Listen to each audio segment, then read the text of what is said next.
looking at number 1 here. This is from the 2015 exam.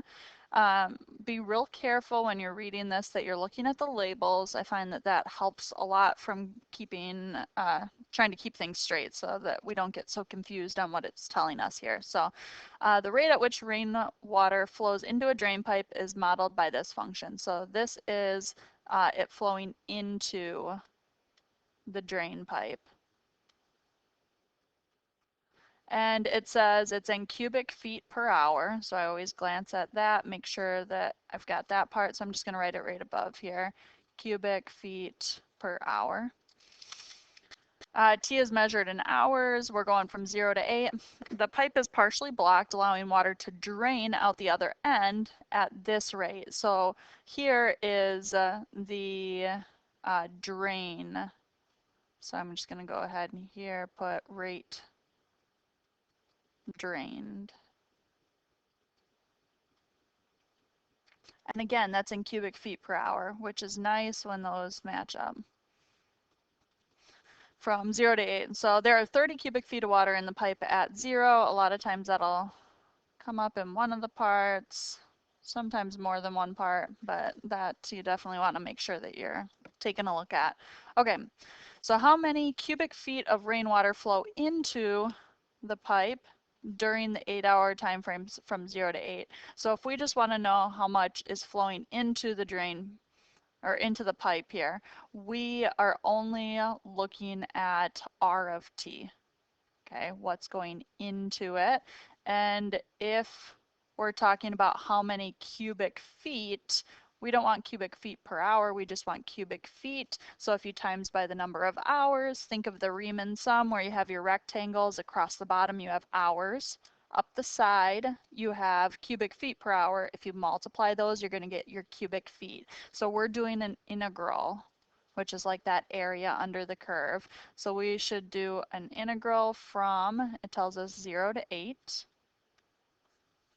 And then you can just put R of t in here. You don't have to write it out because they give it to us as R of t in the problem.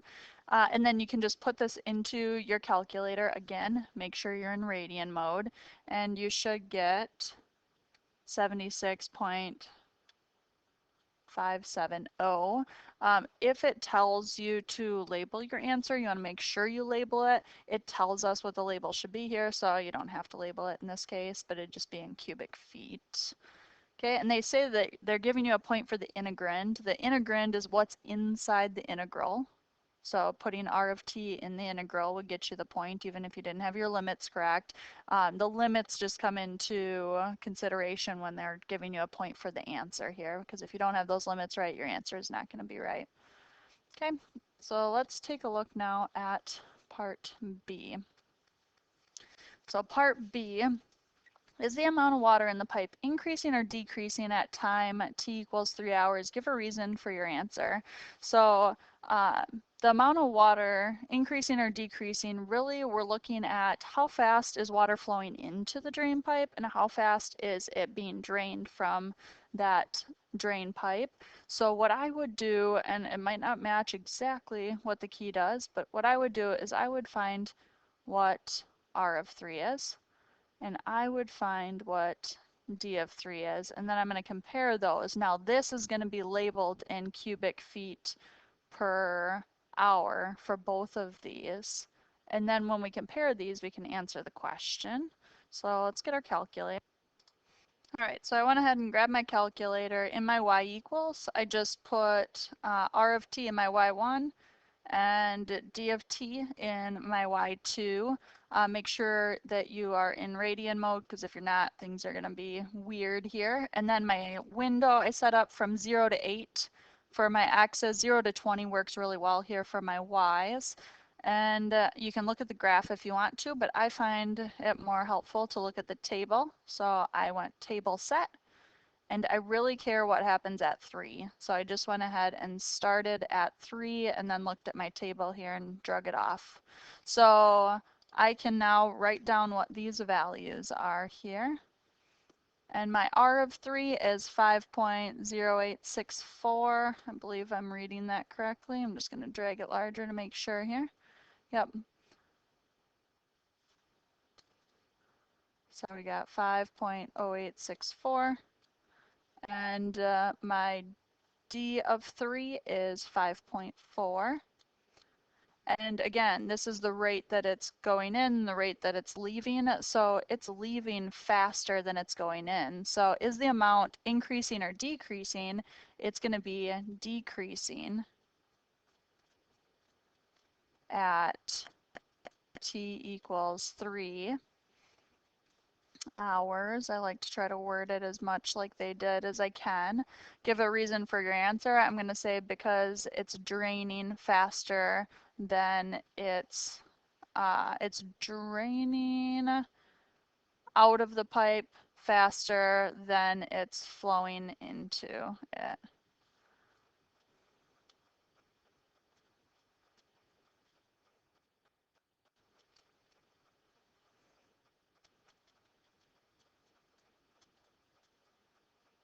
Draining, there we go, from the pipe.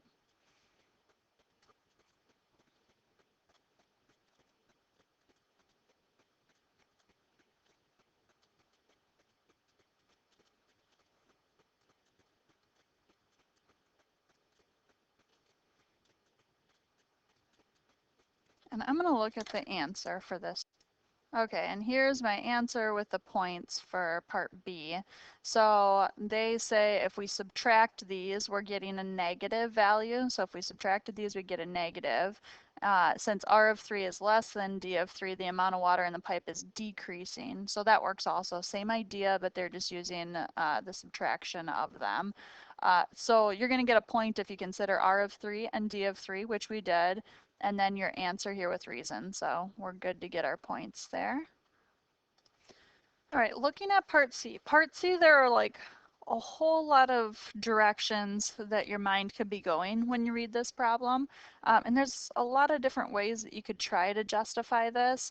I guess I'm going to try to explain it in a way that will kind of show up a lot of times. You'll have to do these type of things. It might even be what we're going to end up having to do here in part D when we get there. But for part C, it says, at what time is the amount of water in the pipe a minimum? And I'm going to try to make this as calculus as I can. So a minimum is going to occur when just a minimum of something will occur when the derivative changes from negative to positive, because that's when the whatever it is decreasing, then changes to increasing. So if we're thinking about like how much water is in the pipe here, we're starting with 30 cubic feet of water. So this is how much water is in the pipe. Let's start with that. Water in pipe. So I'm going to call it W of T. So water in the pipe at time T here is equal to, it starts with 30.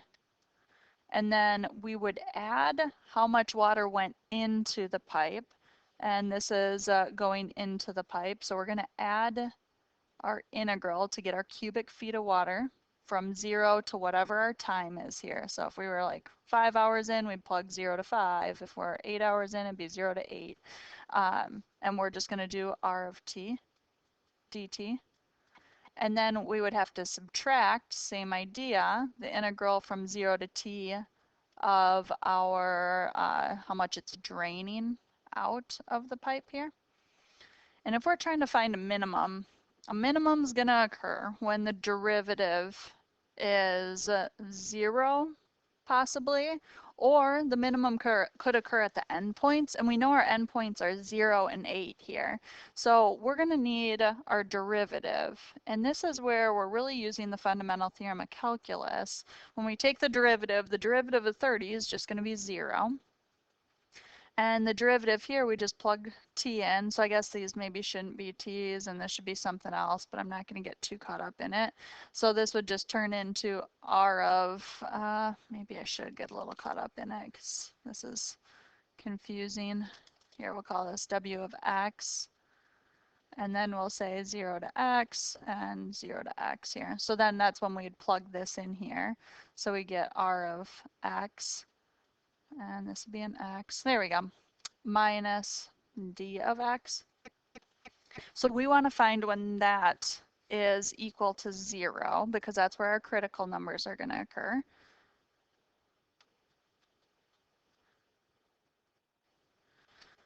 All right, and that's where I'm going to use my calculator. And this was a calculator problem. It sounds like they're not going to use a whole lot of things where you're going to have to use your calculator, but this would be one of those cases where you would. And I want to find when it's 0, so I'm going to go back to my y equals. I already have these in here. I'm going to go to my y3, and I'm going to do vars, y vars, enter, and I'm going to do y1 minus my y2, vars, y vars, function, y2. So now I don't really care about my y1 and y2. If you want to keep them on there, you can. If you don't want to see those graphs because it confuses you, you can just go on top of the equal sign and click enter, and it will not graph them then. And I'm trying to find where this is equal to 0, so I probably want to switch my window. I still want 0 to 8, but I want to see where it's crossing there, so I'm going to go like -5 to 5. You can definitely go a larger range there if you wanted to, or a smaller range. As long as we can see where it's crossing the axis, we're good. So it looks like it's crossing the axis here at 0, and then here at like 3 point something, and we can find that by using our second calc, 0. And you want to be to the left of the 0. It says left bound there, and hit enter. So your y should be negative here when it's to the left in this case. And then right bound, just make sure that that's positive, and then take a guess. I just want to be close to 0. This one's really close to 0. And it should tell me what that 0 is. So I'm going to say that the derivative equals 0 when x equals, and I'm going to assume this is 0. We could definitely check that. And x is 3.27166. So then using the closed interval method, we know that there has to be a minimum either at one of the endpoints or at this critical number. So I would set up, I'm going to jump back to t's here because the original problem's talking about t values. So I'm going to go when my t is 0, 3.27166, and then 8. And then I'm going to find, and we have to be careful of what we're trying to find here, the amount of water in the pipe. So at time 0, we know we have 30. When our time is 3.27166, that's what we're putting up here, and we can find the amount of water in the pipe, so we can use our calculator for that. Same idea when it's 8, we'll just replace that. So I'm going to use my calculator to make this work here. I don't think I have to go back and highlight those to do this, but we'll find out. So I'm going to start with 30, and then I'm going to add on the integral, which is under math, and I think it's 9 there, going from 0 to, and I'll start with the 3.27166, and then in here it should be my y1.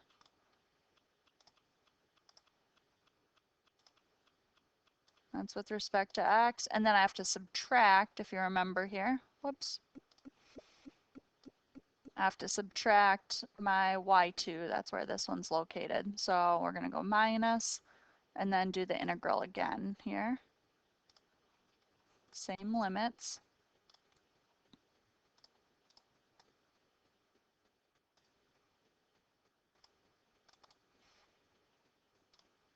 And now this time I put y2 here. Then I don't have to keep retyping that stuff over and over. Hit enter, and I'm coming up with 27.965. I'll go.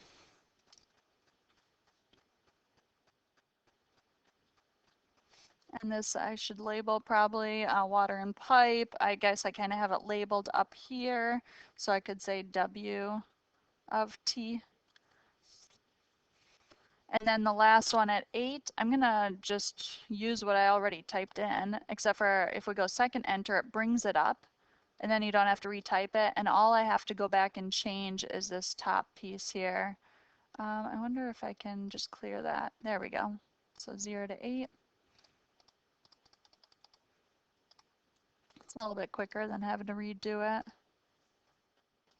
There we go. Hit enter and it should come up with our value here, 48.544.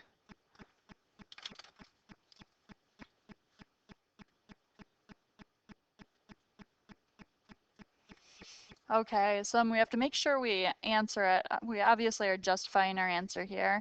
Is the amount a minimum? And it says at what time. It's not saying how much water is there. So at what time, I would say the minimum